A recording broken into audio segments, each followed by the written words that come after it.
ফিলিস্তিনি সাংবাদিক আল জাফারউই আনন্দ প্রকাশ করেছিলেন যুদ্ধবিরতির ঘোষণায়। করেছিলেন সামাজিক মাধ্যমে একটি ভিডিও পোস্ট। এর কিছুক্ষণ পরই তার উপর চালানো হলো গুলি। ঘটনাস্থলেই মৃত্যু হয় তার। সাম্প্রতিক চলাকালে তিনি গাজার মানবিক সংকট, হাসপাতালের অবস্থা ও আশ্রয় কেন্দ্রগুলোর দুরবস্থা তুলে ধরছিলেন।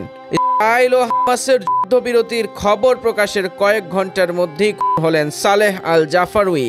স্থানীয় সময় শুক্রবার বিকেলে দক্ষিণ গাজার খান ইউনুস এলাকায় অজ্ঞাত বন্দুকধারীর গুলিতে নিহত হন তিনি, জানিয়েছে খালিজ টাইমস। প্রত্যক্ষদর্শীরা জানান, যুদ্ধবিরতির ঘোষণায় আনন্দ প্রকাশ করে সালেহ সামাজিক মাধ্যমে একটি ভিডিও পোস্ট করেছিলেন। এর কিছুক্ষণ পরই একদল সশস্ত্র ব্যক্তি তার উপর গুলি চালায়। ঘটনাস্থলেই মৃত্যু হয় তার। ৩৫ বছর বয়সী এই সাংবাদিক গাজার যুদ্ধবিধ্বস্ত এলাকার বাস্তব চিত্র নিয়মিতভাবে নিজের ফেসবুক ও ইনস্টাগ্রাম পেজে তুলে ধরতেন।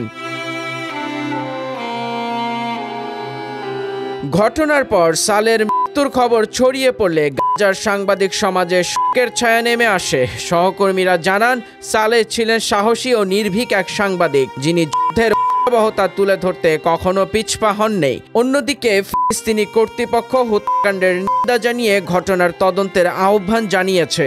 এখন পর্যন্ত কেউ এই হত্যার দায় স্বীকার করেনি। এই হত্যাকাণ্ড এমন এক সময় ঘটল যখন মিশর শান্তি আলোচনা এগিয়ে নিতে বিরতির একটি প্রস্তাব নিয়ে কাজ করছে এবং আন্তর্জাতিক মহল স্থায়ী শান্তির আহ্বান জানাচ্ছে।